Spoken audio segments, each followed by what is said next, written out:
Ja, hallo liebe Autofreunde, hier heute Nachmittag aus Beuerberg wieder ein neuer YouTube-Film von einem ganz besonderen Auto. Ich meine, das ist ein 190 SL, der ist nun so besonders auch wieder nicht, aber das Auto hier ist aus erster deutscher Hand. Der Wagen hat einen originalen Pappdeckelbrief, habe ich gesehen. Jetzt haben wir das Auto aber erst heute Nachmittag bekommen. Wir wissen eigentlich nicht sehr viel über das Auto, aber nach der ersten In-Augenscheinnahme, das ist eine absolute Rarität. Der hat einen Wahnsinnszustand, den fahren wir euch jetzt mal. Erste deutsche Hand, der kommt jetzt aus einer Sammlung, wo er nie zugelassen gewesen ist. Die haben ihn top in Ordnung gebracht und ich glaube Jahrzehnte im Besitz. Also das Auto ist einmalig, also wenn, dann müsste man sagen zweite Hand, aber da er nicht zugelassen ist, erste deutsche Hand, Pappdeckelbrief, deutsches Auto, Eintrag. Ich glaube, sowas gibt es am Markt überhaupt nicht. So, nun legen wir mal los. Wie fährt sich sowas? Bin gespannt.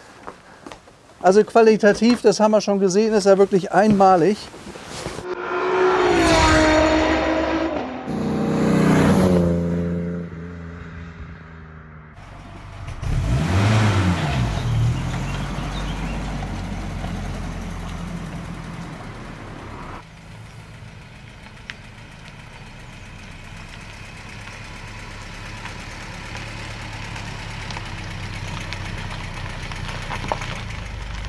Ja, ich sag gerade, ich hätte eigentlich mit Hut fahren müssen heute. 190 SL ist ja eigentlich 50er Jahre, aber der passt ja gar nicht rein hier, der Hut. Jetzt haben wir eine Kappe aufgesetzt. Ja, also das ist ein Auto, das muss ich mal beginnen, das ist eigentlich normal. Ich weiß zwar zu dem Modell eine ganze Menge, aber zu dem Auto weiß ich erstmal noch gar nichts, weil wir haben überhaupt noch keine Unterlagen und gar nichts. Und wir haben nur gesehen, dass hier schlechtes Wetter am Anmarsch ist, auch wieder eine ganze Woche lang. Schaut euch mal da hinten an, da kommt das erste Gewitter dieses Jahres, eine riesen Gewitterzelle. Das ist bei uns in den Alpen ja ab und zu mal ein bisschen gefährlich. Und na, jetzt machen wir ein Filmchen. Hallo, die Bauernburschenschaft von Riedering sind alle hier am Bierchen trinken. Ja, also 190 SL, ich vermute mal, der ist gebaut worden zwischen 1959 und 1961. Wie gesagt, es ist ein Pappdeckelbrief da aus erster Hand. Hat das diese Besitzerfamilie gekauft und dann also wirklich ewig im Besitz gehabt und hat alles dran gemacht. Die haben eine große Sammlung, die sie jetzt so ein bisschen auflösen. Da kommt das Auto her. Ich schätze mal, dass sie das Auto ca. 30 Jahre Besitz gehabt haben. Und mir ist aufgefallen, dass der einmal komplett lackiert wurde. Aber der hat einen Zustand. Ob das jetzt die Instrumente hier alle sind, die alle authentisch sind, dieses wunderschöne alte Becker Mexiko Radio hier, guckt euch das mal an. Also der Wagen ist jetzt noch nicht im Service gewesen bei uns. Wir haben gesagt, schönes Wetter, losfahren. Der ist heute Mittag erst gebracht worden. Habe ich gesagt, muss man machen. Guck mal hier, der Haltegriff ist mega cool, wie bei den alten Bussen früher. Hat er vorne auch auf dem Armaturenbrett. Dann hat er diese herrliche Lampe hier vorne, wenn man mal so Karten lesen musste. Damals gab es ja kein Navi. Funktioniert, dann hat er die originale VDEO-Uhr, die kostet heute als Ersatz ein Riesengeld, die sind immer alle gestohlen worden oder jetzt nachgebaut. Das ist eine echte, es funktioniert ja auch alles. Und ich habe mich eben gewundert, als die Maschine gestartet ist, die war sofort da. Also 190 SL ist bekannt dafür, wenn er kalt ist, der läuft immer wie ein Bund Wurzeln am Anfang. Das ist hier nicht der Fall gewesen. Ich habe nur leichten Schok gezogen und Wummer war da und der läuft jetzt wirklich herrlich.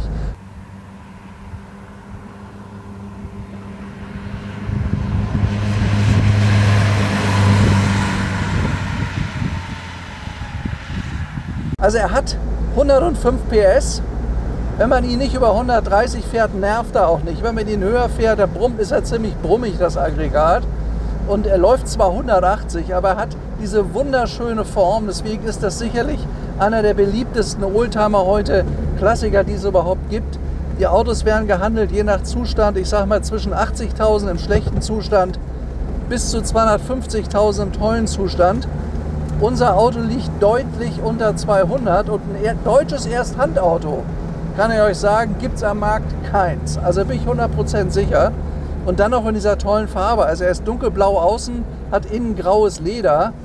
Und dadurch, dass die Herrschaften, denen diese Sammlung gehört, auch eigene Mechaniker beschäftigen, wissen wir aus vormaligen Verkäufen, dass das immer ganz tolle Autos waren.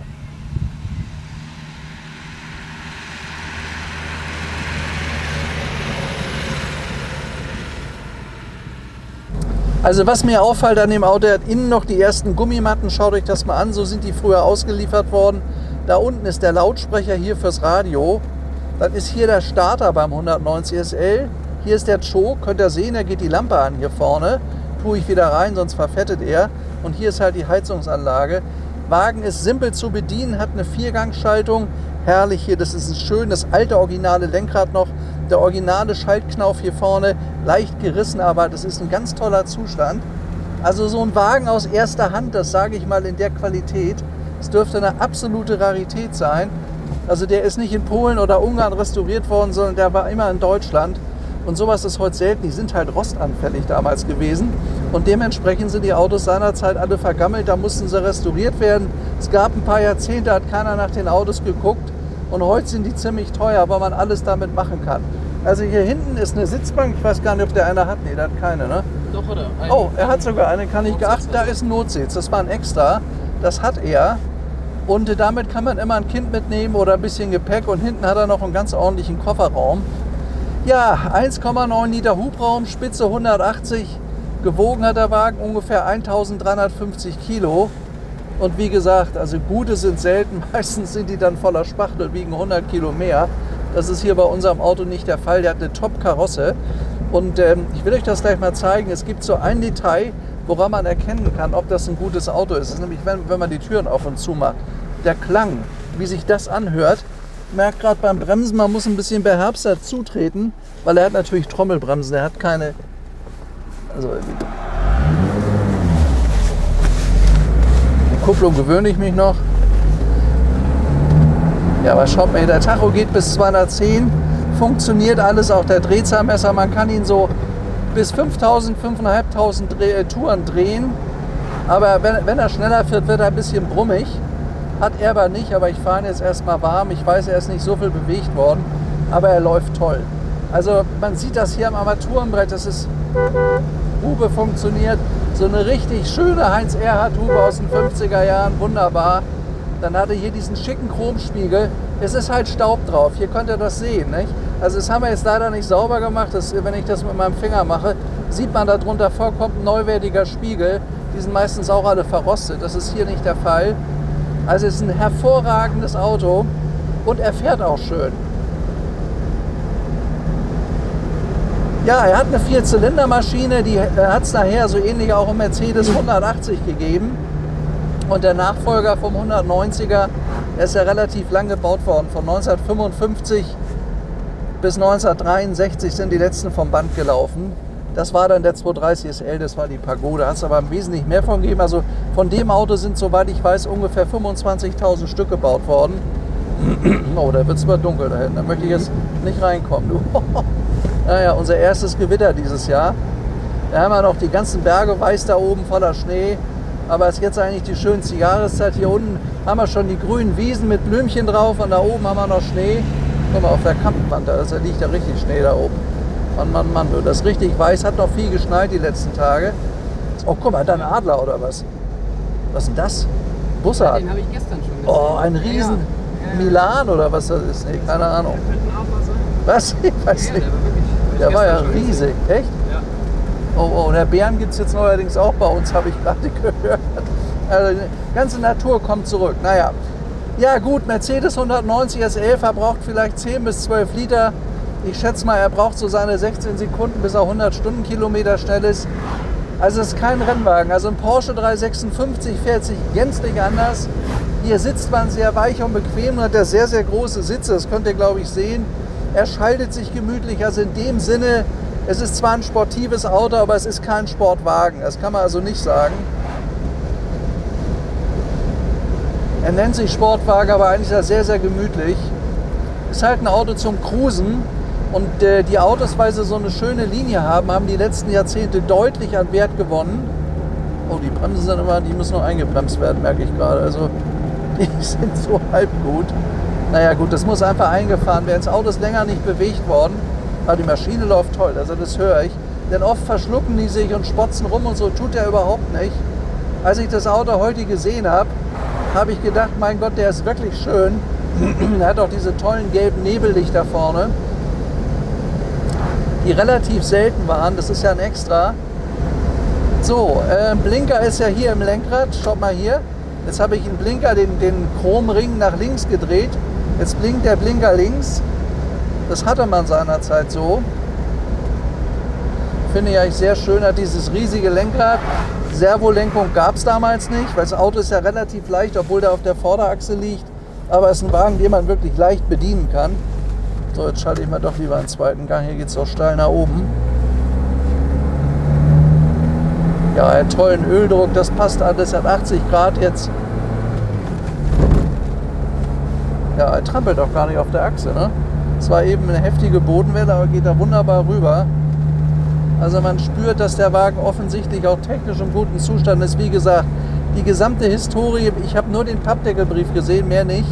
Und ich weiß, wem das Auto gehört und ich weiß, dass der in der Sammlung, ich schätze mal 30 Jahre steht.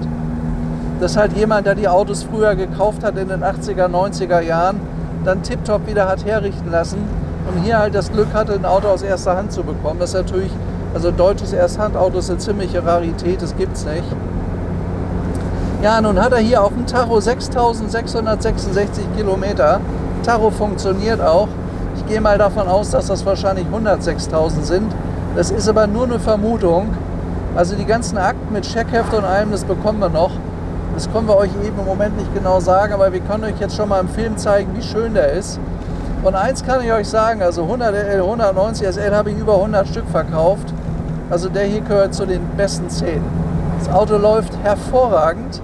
Man merkt, dass der noch nicht auseinander war. Der fährt sich wirklich vorzüglich. Man hat ja auch einen hervorragenden, ich mag auch die Farbe gar nicht, ist dunkelblau mit grau Leder.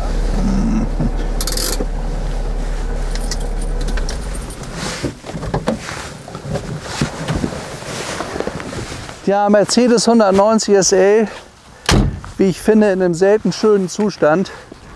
Also Abbaujahr 62, 63 hatte er die gelochten Radkappen. Daran erkenne ich, dass es ein früheres Auto ist. Er hat sogar noch die alten originalen Reifen, was ganz, ganz selten bei dem Auto ist. Schaut euch das mal an. Er hat die zweiteiligen Radkappen, was der Wagen schön auf seinen Füßen steht. Und wenn man sich das Auto von vorne anguckt, kann man erkennen, dass er die originalen Nebellampen hat aus der Zeit, die sehr, sehr selten sind hier vorne. Finde ich, sieht total toll aus. Und wenn ich mir auch das Grill angucke, wie das hier alles drin sitzt, das ist alles in einem absolut perfekten Zustand. Ob das der Chrom um die Lampenringe ist oder hier die Stoßstangen oder die Blinker, das ist ja fast alles neuwertig. Man kann auch erkennen, dass die ganzen Anbauteile am Auto original Mercedes sind. So muss ein original Mercedes-Stern auf der Haube aussehen, nicht anders. Alle restaurierten Autohäuser, die aus dem Osten kommen, die haben diese Teile nicht mehr, weil sie sehr, sehr aufwendig sind und sehr hochwertig. Die gibt es auch nicht mehr, die sind alle ausverkauft. Das ist halt toll, weil man so ein originales Auto hat, wo das alles vorhanden ist. Also ob das diese Leisten sind, die hier wirklich perfekt drauf sitzen, oder guckt euch das mal an. Wohlgemerkt, wir haben ihn nicht in der Pflege gehabt, das wird noch alles gemacht. Das ist alles neuwertig, ne? Man sieht, guck mal hier, wie die Tür hier drin sitzt. So gehört eine 190 SL Tür hier vorne. Der ist einmal lackiert worden, das kann ich erkennen. Ich will euch jetzt mal zeigen, vielleicht kann man das zeigen, wie sich eine Tür anhört beim 190er, die noch original beieinander ist. Hört ihr das? Den Test müsst ihr mal machen. Ne, das war jetzt nicht genug. Den Test müsst ihr mal machen, wenn ihr so eine Tür zuschlagt. Die klingen heute alle anders. So ist es richtig. Das ist alles noch nicht verschlissen oder ausgeschlagen. Und auch die Flächen an dem Auto, wenn man sich die anschaut, die sind wirklich perfekt. Gehen wir mal nach hinten hier. Originale Leuchten. Zustand, na, nicht ganz neuwertig, wahrscheinlich noch die erste. Das sieht so aus, als ob die hier fast einen kleinen Riss mal gehabt hat, aber das ist die Originale. Dann hat er hier vorne diesen Tankdeckel mit Mercedes-Stern drauf. Nur so ist es richtig. Das ist der Original-Tankdeckel und ich habe den Eindruck, er ist nicht ganz dicht, da ist nämlich ein bisschen Sprit rausgekippt. Ne, das haben die vorhin beim Nachfüllen gemacht, die haben da was nachgefüllt. Ja, das sind die Stoßstange, hat er noch ein Original-ADAC-Zeichen hinten drauf. Auch vorzüglich. Also jetzt sind wir mal rumgegangen, hat ein dunkelblaues Verdeck. Da habe ich die ganze Zeit mich gefragt, wie alt das ist. Also wenn man hier guckt, sieht es neuwertig aus, aber hat hinten das ganz alte Fenster noch drin. Und man sieht auch daran, dass ein Handtuch hinten drin liegt. Da hat man immer geguckt, dass da nichts kaputt geht. Und es staubt ein bisschen. Das muss mal entstaubt werden. Das müssen wir alles noch machen. Hallo. Wirklich gut auf. Ja, ja. Ja, der ist schon toll. Erste deutsche Hand. Gute Reise. Jo, tschüss. Wo man übrigens hervorragend sehen kann, dass der Wagen exzellent ist. Die Sonne scheint da gerade so schön drauf, wenn man an der Front mal, das muss Paul mal zeigen, die gesamte Front, guckt die mal entlang, wie glatt die ist. Das ist sensationell. Daran erkennt man, dass er nur einen dünnen weiteren Lack bekommen hat. Die Tür, also hier kann man das echt toll sehen, nicht? Das ist ja wirklich fantastisch, das Auto. Hat diese schönen alten Diagonalreifen noch drauf. Also fahren tut er sich toll damit. Und er hat eine Karosse, die absolut neuwertig ist. Also ich glaube, ich weiß nicht, ob im Moment weltweit so ein Wagen überhaupt im Angebot ist. Das ist was ganz, ganz Seltenes. Sowas bekommen wir ungefähr alle 10 Jahre mal. In der Qualität, wie der auch in den Federn steht. Der ist nirgends weich oder hängt. Die hängen dann oft manchmal vorne bei der Maschine. Das tut er alles nicht, weil da mehr Gewicht drauf ist. Also der steht da wie im Prospekt. So, hier vorne mal kurz, hier sind die schönen Chromhebelchen, könnt ihr sehen, das sind 3 Stück an der Zahl, 1, 2, 3 und weil wir heute so schönes Wetter haben. So, jetzt machen wir mal einen 190 SL auf. 190 SL Roadster. Ja, ach ja, wie schön. Ein offener 190er. Fährt sich ja wunderschön. Hoffentlich regnet es nicht. Guck mal. Oh. Echter Chrom. Mein Gott. Nee, ich habe mir echt wehgetan. Aber richtig so. Oh, ich glaube, das blutet du. Zündung. Also er springt sofort an. Fahren tut er gut. Hier unten ist die Stockhandbremse. Da muss man sich immer ein bisschen verrenken.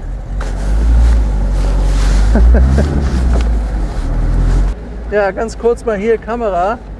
190 SL, Betriebsanleitung, ist aber ein Reprint von 1968, aber ich glaube, das ist auch schon wieder altertumswert. Sonst herrliches Handschuhfach, funktioniert gut. Laufen tut er schön, wie wir gerade gemerkt haben. Ja, ist echt ein schönes Autochen, nicht? Also 190 SL offen fahren ist natürlich toll. Gerade bei so einem Wetter, obwohl da gerade riesen Gewitter aufziehen da über den Bergen. Ja, hier sind wir auf dem Land, da laufen die Hühner noch über die Straße. So, jetzt lauf bitte in die richtige Richtung. Ja.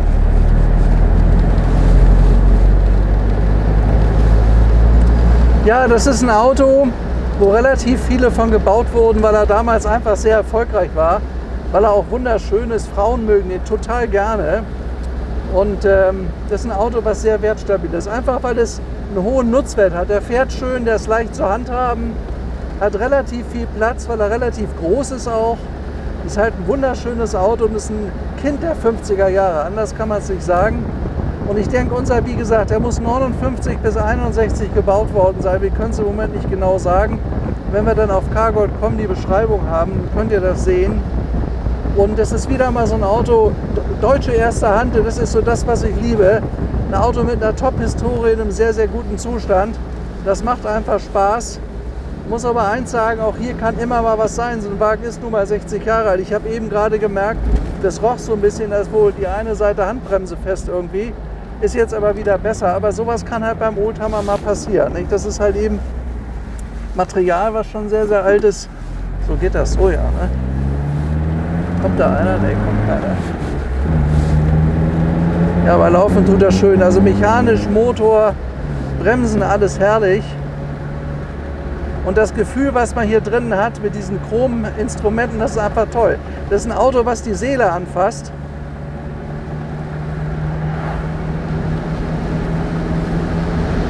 Und das ist ja heutzutage bei modernen Autos irgendwie anders. Es wird immer mehr, werden das Fortbewegungsmittel. Damals war das ein Automobil, das hatte was mit Freiheit zu tun. Und ich sag mal, wir werden alles dafür tun, was wir können, dass dieser Freiheitsgedanke auch erhalten bleibt. Unser Film hat ja mittlerweile, oh hier regnet es jetzt, 14 Millionen Aufrufe, über 14 Millionen Aufrufe und das werden täglich mehr. Denn es gibt ganz viele Menschen, die das toll finden. Schaut euch mal unsere Kommentare an, die lese ich jeden Abend. Da merke ich, wie viel Begeisterung die Menschen mitbringen und welche Freude sie haben an den Filmen, die wir haben. Denn die alte Zeit war anders als das, was wir heute haben. Und ob das den Menschen immer besser getan hat, das weiß ich gar nicht so genau. Guck mal hier jetzt. Die Sonne scheint, uns regnet. Aber das macht nichts. Wir machen es doch jetzt nicht so. Es tröpfelt ein bisschen. Sehr herrliches Frühlingswetter heute. Ist auch gar nicht mehr kalt. Ich schätze mal, dass wir so 18 Grad haben jetzt. Können wir gleich mal gucken, ob die Scheibenwischer funktionieren. Das ist Show. Nein. Weiß ich gar nicht, wo die sind. Ne? Nee. Wo sind hier die Scheibenwischer, siehst du? Ah, Scheibenwischer. Also die funktionieren auch, weil die sind alle schwarz, die Knöpfe, die kann man verwechseln. Hier ist der Choke, da ist der Scheibenwischer. Geht wunderbar. Gab aber kein schnell oder langsam, es gab an oder aus, mehr nicht. Ja, wunderbar. Die Regentropfen sind fast weg. Jetzt sind wir gerade im schlechten Wetter nochmal davon gefahren. Und dieser wunderschöne Chromspiegel, also ein tolles Teil in einem hervorragenden Zustand. Die sind innen oft alle kaputt, der hier nicht. Der ist wie neu und das ist ein Original Mercedes-Teil. Mich würde mal interessieren, ob der noch von damals ist. Denn diese ganzen Chrom-Anbauteile hier in dem Auto, die sind fast neuwertig. Und eben nicht nachverchromt oder so, sondern original.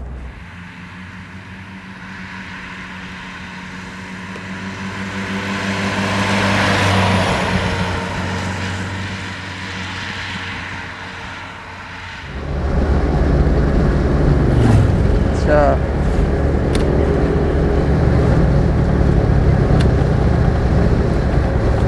Doch, der gibt sogar 2 Stufen, merke ich gerade. Erste Stufe, langsam, zweite Stufe.